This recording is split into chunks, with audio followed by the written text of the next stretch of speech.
Good morning, all my sunflowers. I hope that you're having a lovely weekend and beginning of your week. It was a lovely July 4th. I'm here in Texas and we had somewhat moderate weather for the last week or two, which is really nice. A lot of rain, but not so much hot. So I hope you were able to enjoy your July 4th in moderation, whatever that might mean to you, to do your holiday in a healthy and joyful way. My name is Alinda, and today I just wanted to introduce you. No, I'm not going to introduce you because I hear this word all the time. So I'm not going to introduce you to a word. I'm going to introduce you to a concept behind a word that gets thrown around a lot, and that is narcissism. Yeah, and it's a big, loaded word, and there are lots of misconceptions about what narcissism is, what narcissism isn't, what it looks like. And I just wanted to do just a tiny little primer on some words and their meaning.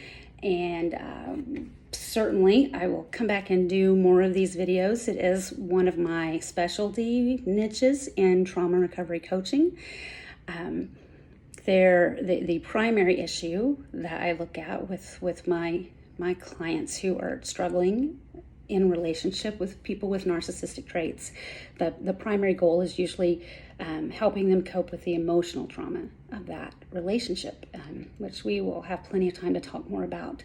But I just wanted to talk about the word narcissism because we use it in different ways, and I just wanted to clarify some meaning. And no, I'm not a researcher. I'm not a psychiatrist. I don't diagnose.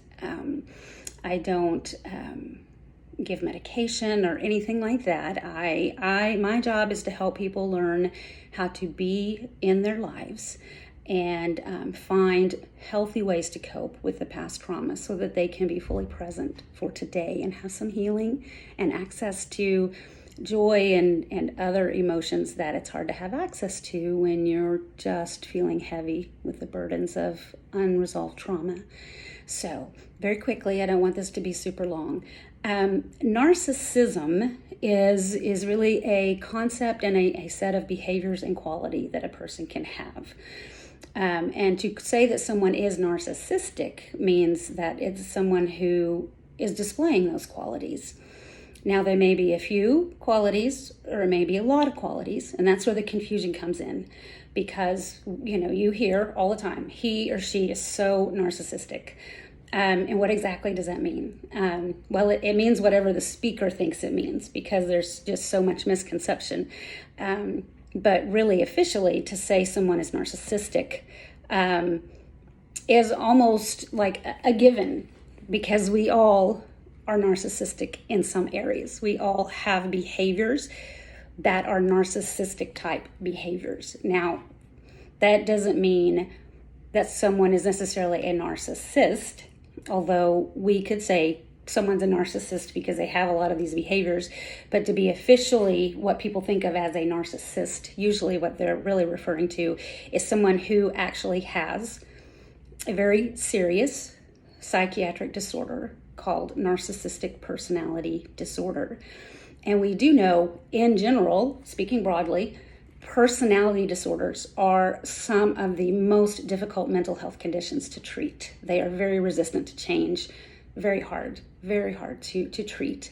That doesn't mean that there aren't some methods that you can find to cope when you're dealing with these people.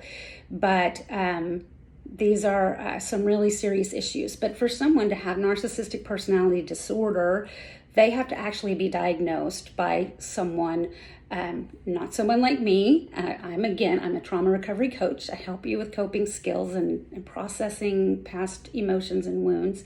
But someone who is capable of diagnosing, which would be like a licensed therapist or a psychiatrist, a medical doctor, someone who is very steeped in mental health issues and has the right to diagnose.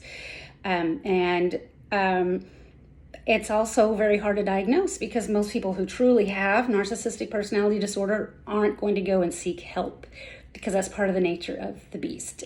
And I feel comfortable calling it the beast because if any of you do live with a narcissist, you know why I use the word the beast. So to truly have that diagnosis means that, like most other disorders, you have to have a certain number of symptoms on a list, and you have to meet certain criteria to truly have narcissistic personality disorder. And there's a relationship there between sociopathy and psychopathy, and we're not going to dig that deep today. But so someone can really have narcissistic personality disorder.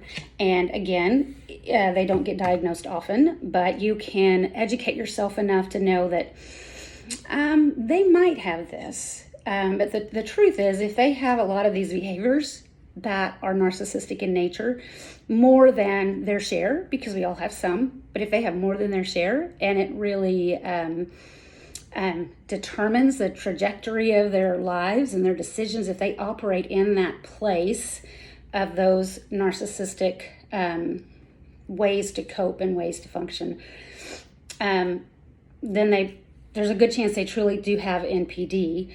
Again, but we don't need to diagnose to be able to protect ourselves and be proactive in our choices and being in relationship with these guys and gals. It can happen to women too.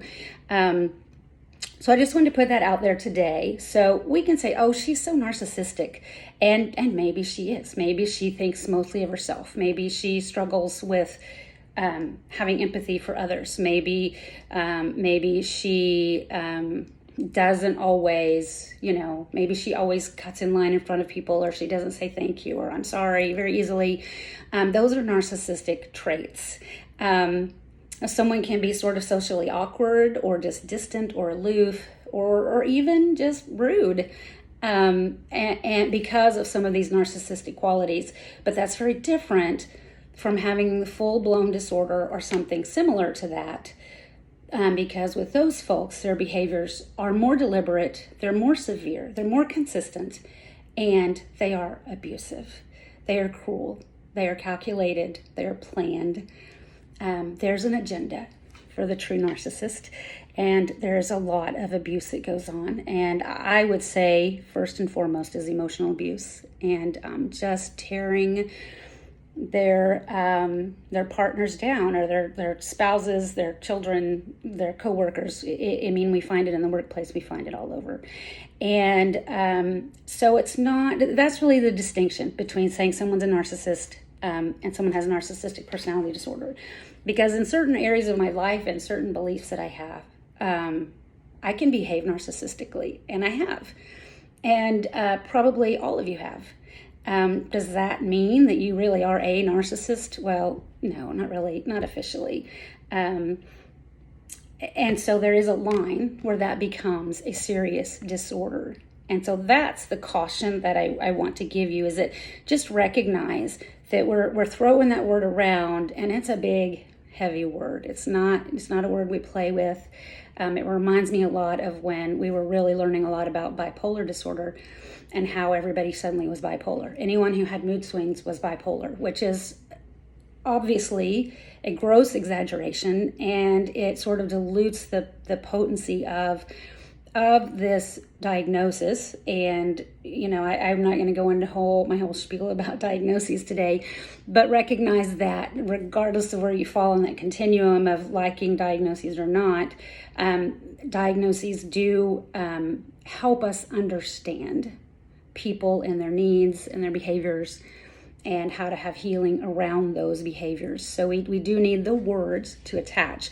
And so just recognize that those people tossing that word around, they're being careless, but I'm probably out of lack of knowledge and not out of any being malicious or anything like that. There's a lot of misinformation going around. So that's my little spiel. I guess it's been almost 10 minutes now. I'm sorry. I start talking. It's been a while since I posted. But I've missed it. I've missed being on here. I've missed sharing information with you.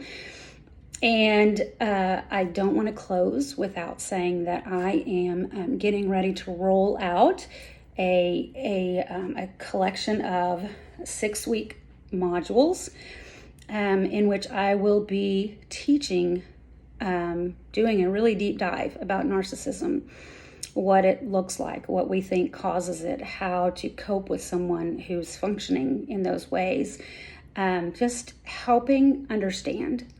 And it's a psychoeducation course that I will be rolling out in September. And if you want to go to my website for a little more information, or if you want to message me here, I can send you information with more details, or we can chat about that. My website is on my Facebook page, but it is sacredspacetraumarecovery.com. That's where my website is. My email is there. You can email me, contact me, or contact me here, and I'll give you more information. But that is coming soon, and they will be live online classes, and then I will also be doing some recordings so that I can offer packages to those who need something asynchronous because of their schedules. Because I'm just one person. I do this alone right now. So I wish I could do... I wish I could hold 5 or 6 sessions of this, but we're going to start with one session, and they're 6-week modules, and there will be at least 6 of those 6-week modules. So we're looking at about a year commitment if you want to go through the whole program, but certainly you could just do the little starter thing and get your feet wet and learn some things. But it has been great talking to you. This is a subject that I enjoy talking about because it affects so many of us, and it's growing and it's growing, and it's a complicated, a dangerous thing, and we're seeing the impact that it has on our mental health in general. It's very widespread, unfortunately. So at any rate, thank you for giving me 12 minutes of your time, and it's just a blessing to see you and to be growing, networking, meeting more of you. This is just an exciting time in my life, and I'm so eager to share with you what I've learned and ways that I can hopefully guide you in your own recovery. Have a lovely day. Thank you.